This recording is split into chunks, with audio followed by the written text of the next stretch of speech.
What's up, my beautiful people? Welcome back to See It Through My Eyes, another episode here, story time with Richie. I'm Richie from the See It Through My Eyes channel. Hopefully you guys are doing great. Hopefully you guys are checking out the other story times that I've done.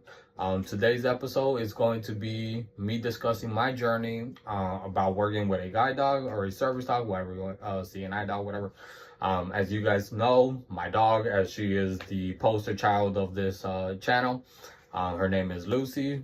She's a 5-year-old yellow lab that I've had her since 2021, so about 4 years now. And today I'm going to talk about the journey that I have with, come here, this little girl here. Yeah. So this little girl right here that I've had for, like I said, over 4 years with me. She can't stay up with me the whole time, but there he goes. She's by my legs. Let's first start with 2019. Around this time, I was still living with my parents. I believe I had, it was around the time that I was actually applying for a facility here in Chicago that helps with for subsidized housing for people with visual impairments, which I had applied for. A little bit before that, though, I had decided that I wanted a dog, but I also wanted a service dog. So I was like, yeah, you know what, kill two birds with one stone. So let me go through with this. So I did my research. I spoke to a couple people, got some information, thought it over, and I was like, I'm gonna be living independently in a couple months, and I really want to be able to have a companion with me and all that good stuff. So fast forward, I move into a place with 2 other people, which I have shared in one of my story times. I believe it was my first story time. That became my toxic roommate, and the other one became a acquaintance of mine. But yeah, I was at that time still in the process of applying for Lucy. Now, at first, when I did apply, I had to go through a whole thing. I was recommended the school known as Leader Dog in Michigan. That it was one of the best schools for service dogs. Like I said, I have very limited information about just being a guide dog user. I had never owned a dog. If anything, I was always scared of a dog. I was attacked by a dog in Mexico when I was 6 years old. So I kind of had that mental scar. And it wasn't until one of my exes, she had a dog that eventually I got close to, and I was like, yeah, they're not that bad. So fast forward back to 2020. So, I'm going through all the application stuff, I kept constantly having to go through, because they would ask me like, they asked me for a physical from my ophthalmologist. They asked me for like different information about me, so that way they were going to be able to match me up with a dog that physically would be able to follow my footsteps. My 3 qualifications videos, which by the way, go check that out. It's on our channel, about having a service dog. I remember that one of them was that you did have to know how to navigate around. Like I've mentioned before, these dogs do not come with a GPS. They do have with a tracking chip, but that's a whole different thing. But you yourself do need to know how to travel around, whether it's on transportation or just walking around your neighborhood, wherever the hell. So that was one of the qualifications, that I needed to know how to travel around, and luckily I do. Now, I'm not gonna pretend I know every corner of Chicago, but I do know at least the areas that I tend to travel to mostly more. With that, I remember that one of the qualifications of the application process was that I had to record myself for, I believe, a minute or 2. Funny enough, this was way before we even started the channel. My cameraman, Mr. Jesus over here, was the one that helped me out. And that was actually the first project we ever worked together, about having to create. And I remember we even uploaded on YouTube a video where I was walking with using my white cane and showing off how I was walking, the speed that I was walking, navigating around, crossing streets, all that stuff. So all of those qualifications, eventually I was approved which I was excited about. I remember that, they asked me what, if I had a preference as for the gender of the dog. And I was like, again, very, a little bit of a limited information that I knew. I was like, I kind of prefer a male dog, versus a female dog. Cause I'm like, I don't know if I'm going to be able to, clean after them if they have their menstrual cycles or whatever. And they were like, oh no, they're spaded, so they'll be good. And I was like, still kind of prefer a guy dog, a male dog. So fast forward all the way into 2020. Around this time, me, Jesus, and Ian had started the channel already. And I was getting ready. They were gonna fly me out to Michigan. They told me that it was gonna be a 3-week travel, vacation, whatever, where I was going to be housed in their school, and I was gonna go through a training process to kind of prepare me for my journey moving on. Unfortunately, around this time, and many of you know, in December 2020, COVID spiked at that point. So unfortunately, a lot of flights got canceled, and the school eventually had to close temporarily. So unfortunately, my plans were postponed. And I was bummed out about it.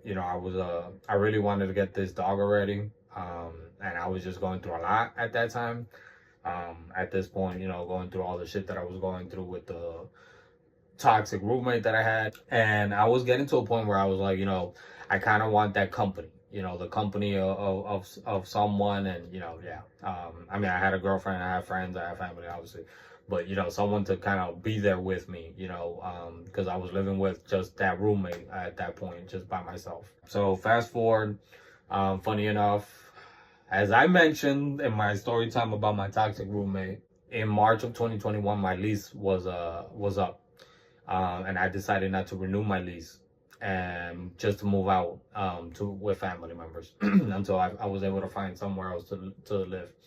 And funny enough, I actually got a call around the time that it was like a couple days before my lease was up, a call from the school that, if I was ready. They asked me if I was ready to fly out there, that I believe it was like in 2 weeks from the day that they called me, that the classes were going to start once again. So they were like, get ready, and we'll fly you out here. Everything was paid. And I was like, awesome. So one of the only highlights at that point in my life, because like I said, the channel had to be postponed. I was having to move out, from where I had worked so hard to move into, and just everything that I had gone through. So that was one of the highlights. Unfortunately, that same day, literally like an hour after I got the call, I was all happy, skipping around, going to run errands. And unfortunately, some idiot ran me over, or ran my foot over. And yeah, I felt my foot. Fast forward, I moved in with family members temporarily. Then I flew out to Michigan on 1 foot, hobbling around, but I was still, moving. I got over there, and I remember that the first days, they were just kind of, the school was just kind of going over just everything to know about, owning a service dog, cleaning after the dog, and, just all that, preparing you before you actually were paired up. So what they did, they didn't tell you what type of dog, the name of the dog, the gender of the dog, nothing. I guess they first wanted you to introduce the dog that they had selected for you. And then if they saw that you guys matched well, then I guess then, make it official. But to that point, no one knew, like, the dog.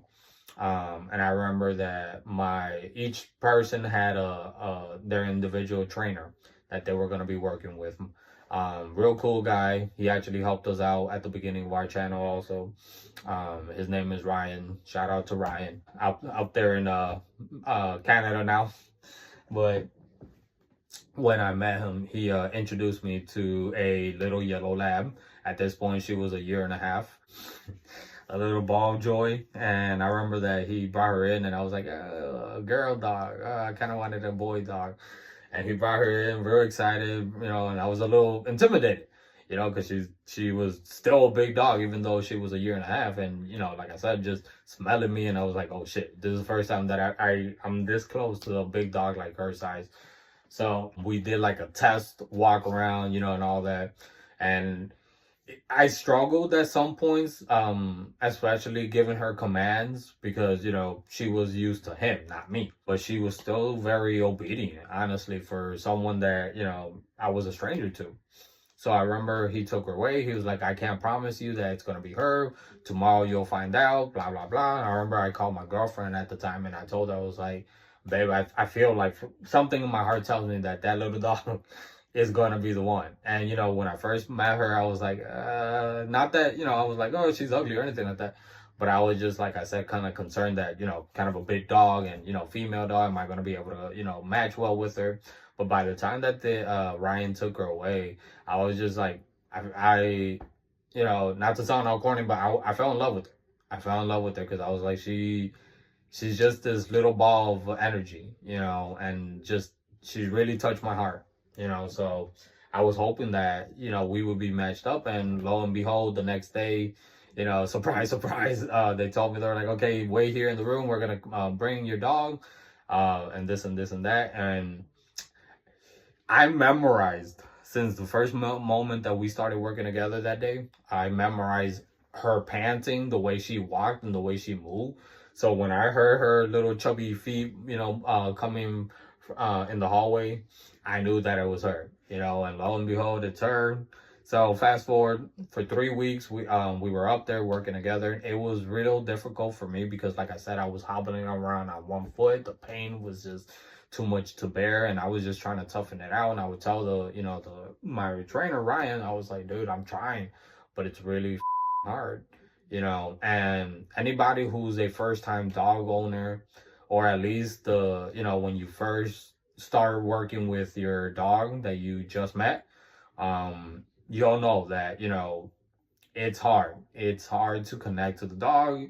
You are getting used to their personality, like they're getting used to your personality. Like I said, this was my first dog ever owning, and it was very hard. I remember a lot of the people there, including me, when we started having to learn how to go out into the streets and start crossing the streets, and we started having to cross intersections.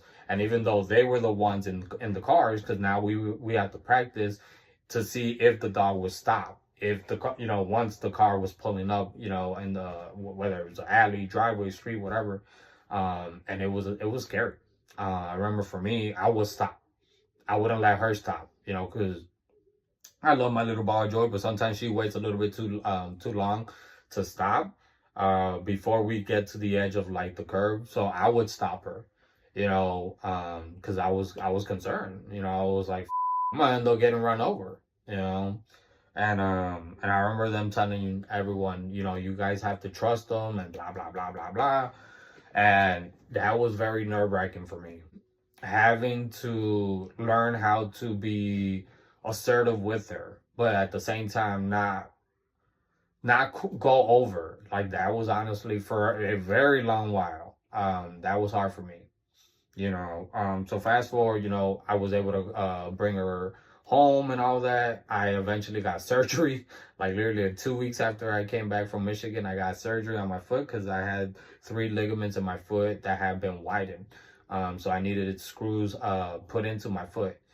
So for a couple months after that, I was hobbling around on one of those medical boots and on one crutch. So I was now healing from that and everything like that, having to work with Lucy and having to now train with her, now being in my home, or at least in the area that I live in. And like I said, I was living with a family member, so even in their neighborhood, in their home and all that. So what became frustrating with me was having to balance out at that time everything that I was going through with working with her. And now I reflect and I feel like shit. I feel like a piece of shit because I feel a lot of the times I took out my anger. And not, I never beat her or, nothing like that, but because I got frustrated when she wouldn't listen to me, or sometimes, I didn't know what I had to allow her to do and what I shouldn't allow her to do and all that. And just learn everything and memorize everything and practice and apply everything that I had learned. It became overwhelming. So there were many times where, I would yell at her and I would get mad at her. And now I look back and I'm like, I feel bad. And obviously now things have changed with her. Now we communicate better. I know I can read her a little bit more. Her mannerisms, her behaviors. I kind of read them better than I did, at the beginning. So fast forward, for the last couple years, we improved how we worked outside. We improved how we worked just interacting with each other. Another thing was obviously the medical and financial aspect of taking care of her. I wasn't working and I'm not working at the moment. So sometimes the financial part has been rough on me. And especially when she gets sick, I get real concerned because I'm like, I don't know, again, she's my first dog, first pet. Honestly, that wasn't a goldfish. That I'm like, I don't know, what to do when she gets sick, and a lot of the times she'll get sick overnight. So I'm concerned, staying up literally the whole night. I'm like, I had to take her in to the hospital, to the vet, to her vet the next day, and this and this and that. And oh my God, how am I going to pay for this? And oh my God, is she going to be okay? And I've had to learn how to work with my mental health. Like I mentioned and have shared in even one of my older story times, I've always struggled with anxiety and depression and PTSD. So it sometimes makes it hard and I become overwhelmed with emotion when she does get sick. But I've learned how to kind of balance that out and control my emotions with it. So wrapping up thoughts, to anybody who's considering becoming a guide dog owner and working with a service dog, pros and cons. Pros, I completely and 100% suggest that you should, because I do believe that dogs and overall pets, right? But I'm a dog owner, so are man's best friend. They are very loyal. Depending on how you treat them, they are very obedient. They show you a lot of affection that sometimes humans don't show you. She's with me in some of the lowest moments of my life. And just the affection that she gives me, it's hard to even explain and put it into words. But I'm so grateful that I got her, and I wouldn't trade her for anything in my life. I've mentioned in the past, I see her like my four-legged furry little daughter. I spoil her, my little princess. And I'm grateful because sometimes I'm not in a good mood or I'm not feeling okay, physically, and she's always willing to put up with my shit. So those are some of the pros. Some of the cons, like I said, the financial aspect of it. It is very stressful because you are now taking care and caring for another living being. I guess a pro-con mixture, if you want to have future kids, then having a dog or a service dog is preparing you for being a parent. I guess a distinguishment between that I've at least have learned between having a regular dog from having a service dog is obviously a service dog is a little bit more trained. So that is a pro that I guess I kind of missed. But at the end of the day, they're still animals. You have to know that, when you go out there into the world, that one, people are dumb, people are curious, and sometimes people forget, right, that they're service dogs. So they'll want to pet them, they'll want to talk to them, they'll distract them. Or sometimes, they're dogs. So they see another dog and their instinct is, hey, there's another dog, let me go talk to him. And it's hard putting your trust, like I said earlier, into their little paws and, being visually impaired or being legally blind, putting your trust, and going out there. That's one of the hardest things. For me, I'm blessed that I do have some of my vision. And it's maybe not the best, but it's still enough for me that, when we're walking, if I see that she's not stopping me or we're about to, run into something, I stop myself, because like I said, I don't think she'll purposely let me get hurt, but sometimes it's a little bit too close for comfort.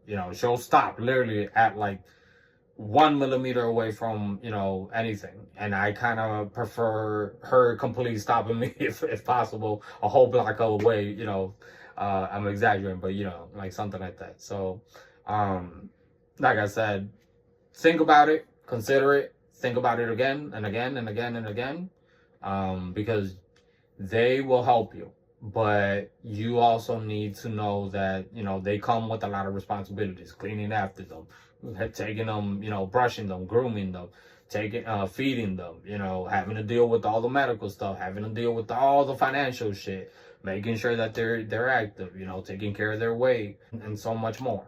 So keep it always in mind. But if you really are convinced that this is a step that you want to take in your life, go for it. But like I said, make sure that this is what you're ready for, because they'll come with a lot of responsibilities. But at the end of the day, like I always say, it's always going to be worth it. Real quick, I've seen cases firsthand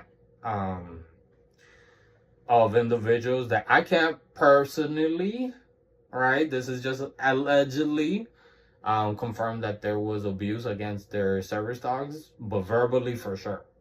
And I always keep that in mind. At the end of the day, she's a dog. There's only so much she understands. There's only so much she can do and so much she can help me with. I have to be responsible, and I also have to be responsible in the way I interact and the way I express and speak to her. Because at the end of the day, they're very sensitive, and I've heard, even beyond just service dogs, people just, oh, you idiot, and like, no, you wouldn't do that to a child. I hope you wouldn't. A child, then don't do that to a dog either. They got feelings, and it's just, like, you're a piece of shit if you're abusing a animal or a little creature that's defenseless, and they're putting their trust in you, and you're abusing them. You're a piece of shit. So please don't do that. And if you do see or know or anything, please report that, especially if, for service dogs, because again, they are being trained to help you. And a lot of the time they're being trained not to be aggressive. So they're even more vulnerable. And if they're not doing, for anyone that's working with a service dog, my advice, if there's something going on where you're seeing that they're not doing what they're supposed to be doing or were trained to do, if you can't figure it out yourself, please, please, please, please, please, please, whether it's the school you got them from or wherever you got the dog from, talk to them, because they might be able to help you out. But don't always assume that they're doing it to be disobedient or being a asshole or whatever, because that's your own pride. You gotta put that aside, and you can't treat them, like shit, because like I said, they are dependent on you, and they love you, and they'll give you their loyalty, and you should also give them the same in return. So like I said, this is my little princess Lucy. She's knocked out on the ground. And yeah, so this is my story, my journey about what I went through getting Lucy. Anybody who's a guide dog owner or user or was, if you want to share your story in the comment section, please do so. I would love to read and learn. So yeah, hopefully you guys enjoy this. Hopefully you guys are enjoying all the content that I'm putting out there, all my story time videos. Once again, I'm Richie from the See It Through My Eyes channel here on YouTube, See It Through My Eyes podcast here on YouTube, See It Through My Eyes on TikTok. Please join us, support us, like, share, and subscribe if you haven't. Tune in to the next episode. Take care.